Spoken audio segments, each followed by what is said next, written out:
It's your first Camino, or your friends. What should you do to begin planning for it? That's our topic today. Thank you for joining.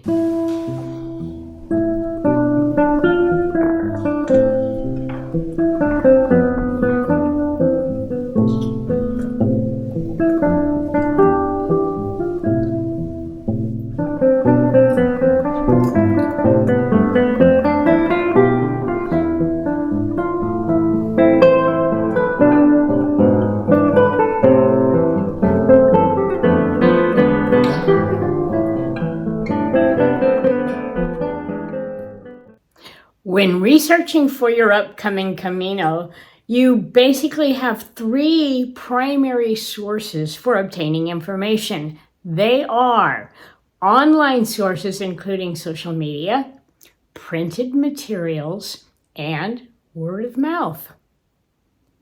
In this digital age, acquiring information has become more accessible than ever before. Whether you're searching for the big ticket items such as airline flights, hotels, or the seemingly trivial information such as etiquette in an albergue, what to pack in your backpack, or maybe museums or historical sites on your selected Camino, you'll find it on the web. So how do you wade through all the information that's out there? My best advice on this one is start on the Camino informational sites where you can post questions or find answers from people who have walked and are familiar with Caminos. Perhaps the largest Pilgrim informational forum is the Camino De Santiago forum at this address right there. It's run by Ivar Revke, and he's been hosting this site since 2004. There are over 70,000 Camino questions that have been asked, answered, and commented upon. If you don't find what you're looking for, just post your question, and you'll be amazed at how many people will take the time to answer. This is a great place to begin your research on a Camino. Printed sources are always valuable.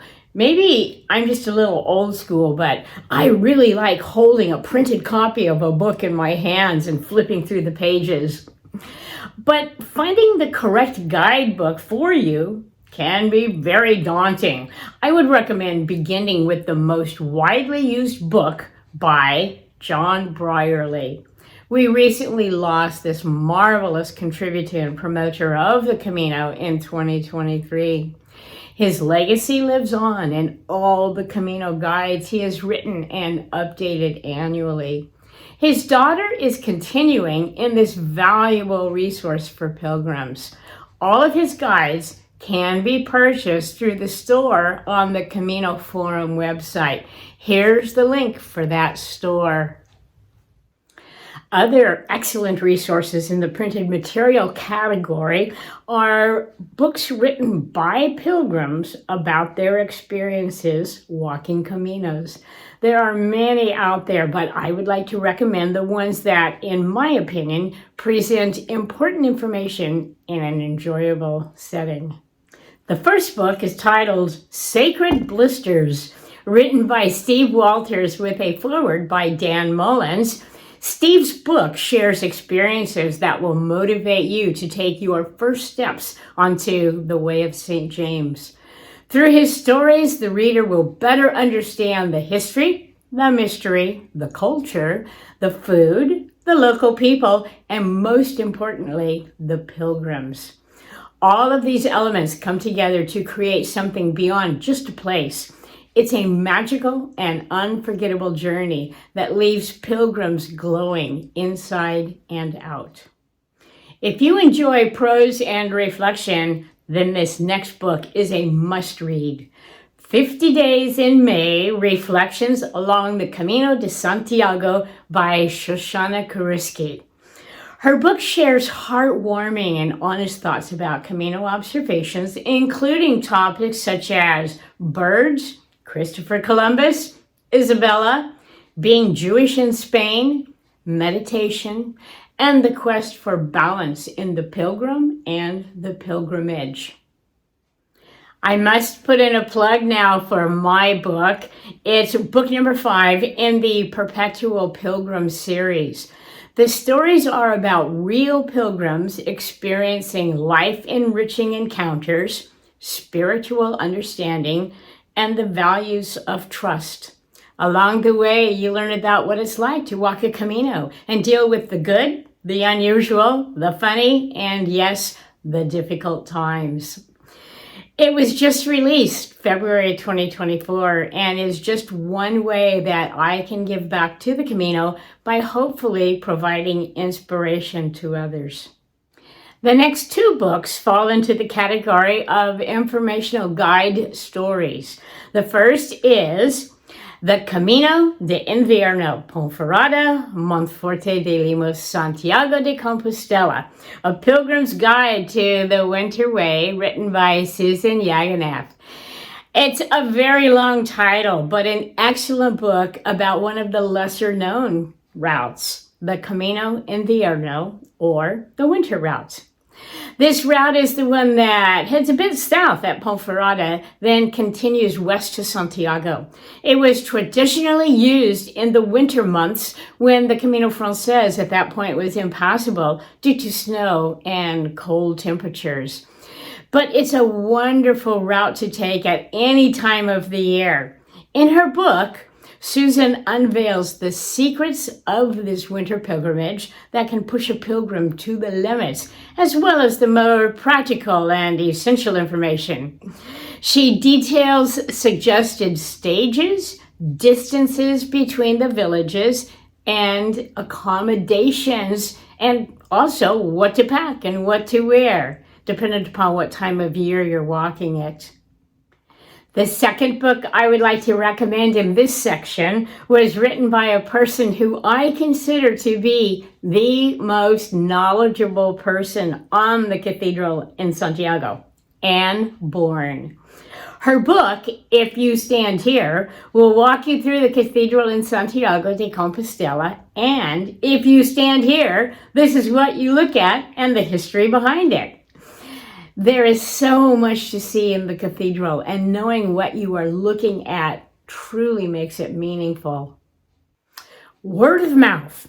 This is all about connecting with others who have walked a Camino. They have done it. They understand what it's like, and they are a wealth of information just waiting to be gleaned. So how do you find these folks? The best way is to join an organization that supports the Camino. Here in North America, we have the American Pilgrims on the Camino. Membership in this organization is open to anyone who has walked or has dreams of walking a pilgrimage to Santiago de Compostela. There are over 60 chapters throughout the United States. To find your local chapter, go to this webpage and then click on the link for local chapters. I live in the Phoenix, Arizona area, so my local chapter is Valley of the Sun. It's a very active group of Camino enthusiasts who coordinate group walks around the area. They also offer clinics and hands-on presentations about specific Camino basics, such as backpacks, route selection, training, and, well, you name it, and they'll certainly share it with you. It was on a recent walk with the Valley of the Sun group that I met the guests that you're about to meet. They joined the group to learn as much as they could before setting off on their very first Camino. I thought it would be interesting to visit with them and ask questions such as, how did you hear of the Camino? How have you prepared? And what are your expectations? When I return from Spain to the United States at the end of the summer, I plan to have a similar conversation with them and hear of all their adventures, their reflections, and ask questions like, did you prepare adequately? Or what would you do differently next time? So let me now introduce to you Marty and Ellen, who will be walking the Camino del Norte in June and July. So I'd like to introduce you to our guests, Ellen and Marty. Welcome, you guys. Hey, let's start off by tell us a little bit about yourself and what do you do in the real world when you're not a pilgrim? I'm not a pilgrim yet, but hopefully soon. I just retired last July. I spent almost 35 years with a company that evolved into a media measurement company. So they keep track of what you're watching on TV, or when you go to the movies, how many people are watching movies each weekend. When you hear the box office numbers being reported, And Ellen? So I have done a lot of volunteer work for the city, our church, when my son was in school throughout his schooling, and then I've been doing a lot of interior design work. So when do you leave for your first Camino? We are leaving on the 6th of June. We're going to spend a few days on the East Coast. Our son lives there. We're going to visit him and our grandchild, who's 18 months old. And then we're going to fly on to Madrid, and I think we actually start walking from San Sebastian on the 10th of June. We're doing the Norte. Why did you choose that route? Ellen wanted a more contemplative Camino. I'll let her, she can talk to you about that. But, and I was looking, when I saw, did some research on the internet, looking at YouTube videos and things, and you see the beautiful coastline and the cliffs and the beaches, and that pretty much sold me. And so I think, given that she was looking for something that maybe was not quite so crowded, and I was looking for something that was really picturesque beauty on the coast there, I think that. So how did you first hear about the Camino, and what made you decide that it was something you wanted to do?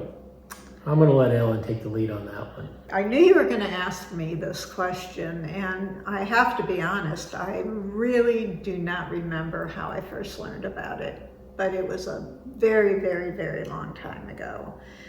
I was racking my brain trying to figure it out. I remember talking with a girlfriend about it, and then I remember in 2010 watching a Rick Steves episode about the Camino, and it was something that appealed to me. I really intended on doing it by myself, but then when Marty retired, it seemed like a really good time to do it, and both of us do it together, so yeah. So my next question is, what kind of research have you done on the Camino, and accommodations, history, routes, what to pack, what to wear? A number of sources. We read some books, of which I did a lot of research on the internet, on YouTube. There's quite a few folks that have done the Del Norte, and they have videoed their experience, what went well for them, what didn't work for them, what to watch out for. And so I watched a lot of those, and that's really one of the reasons one of the ways we chose the north route was just the beauty of the landscape and along the ocean there. So we have good friends at REI now, because we spent a lot of time at REI making sure we got the right, we're doing we're not carrying everything on our back. We're using a luggage transport. Yeah, luggage transport, and all of our hotels are pre-reserved, and they transport our luggage every day. So we just carry a day pack with water and essentials in it, and so that's called. And we use Camino Ways. That's the company. I had the best reputation, at least that in my research. Yeah. So I used those folks to help us, and they really did the planning out of all the segments of the trip. But then REI has helped a lot with the planning on what to bring, the hiking clothes, the proper hiking clothes, the backpacks, water bladders, walking sticks, and all that stuff. So the knowledgeable people at REI certainly were a big help as well. And then most recently, we got involved with the Valley of the Sun chapter, the American Pilgrims on the Camino, and we've done a bunch of hikes and walks, and you get to talk to somebody that's done the Del Norte like yourself, and you learn a lot of things. And then also I've started watching your videos, so I now know how to navigate a supermarket in Spain. And the one I'm working on, which I'm sure I will need a lot on, is what to do when you're lost. So I'm in the middle of that one right now. And then we were on a Zoom call on Thursday with the Charlotte chapter of the American Pilgrims on the Camino, and because it was specific to the Del Norte, and they had folks that had walked it, and so they were very, very. We gained a lot of insight on their experience as well. So that's kind of how we did it, at least how I did it, and like I said, the internet's a big help. So my next question is, what do you think your biggest challenges are going to be? The first 4 days, which there are a lot of elevation changes and switchbacks, and so endurance is going to be important. So I'm hoping we get a lot of sleep, and and certainly the hiking poles will be really good. We hiked Piesta Peak last week, and it's really the first opportunity we've had to put those hiking sticks into good use, and boy, I'm sold. They were really a good stability factor for me, so that was. It gives you 4 legs instead of 2. Exactly.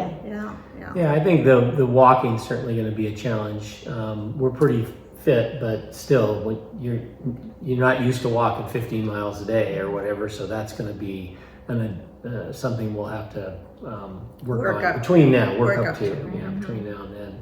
I think I'm not a Spanish speaker. I'm trying to use Babbel to learn a little bit before I go, and so that might be a challenge. Although with today, the phones and you've got translation capabilities Google has, that hopefully if we get stuck with trying to communicate with somebody, that might help. But I think language might be a bit of a barrier. I took a couple courses many years ago, and some things start coming back, and I think once I'm over there, I'm hoping even more of, I think I got this from you, make sure that we know certain words to the bathroom and, the food and wine. Yes. I think the other thing is, that's going to be a challenge for me, and one of the reasons I'm doing it is because you got to learn to live in the moment. And, after 35 years of a fast-paced career and Zoom calls every day, all day, and I need to slow down, right? And I think this will, I hope, help me to kind of make that adjustment to not having that hectic schedule anymore and be able to live in the moment. And so that's kind of one of the things I think will be a challenge for me. So we'll see. Okay, my next question. Do you think you have a handle on this? Are you comfortable with what you've learned, the equipment you have? Do you think you got a good feel for what's out there for you?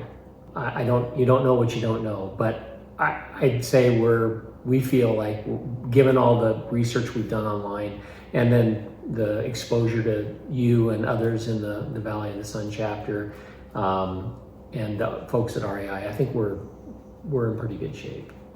All right. When you return from your Camino, we're going to sit down and do another chat like this, and I'm going to ask you, how was it? Was it what you were expecting? So be ready for that one. Yeah. Well, we're very excited about this opportunity, and glad we could do it at this time in our lives. And I share in the excitement for you. Now, I will be in Spain May, June, July, and some of August. And so hopefully we will be in touch and we can connect up while we're over there. Oh, wouldn't that be That nice? would be That wonderful. would be fun. Yeah. Yeah, it'd be really nice. Because after all, we are all Camino family now. Yeah. Even though you haven't done it yet, you have done it. Because your pilgrimage begins right here, at home, months before you ever put your foot down in Spain. Right.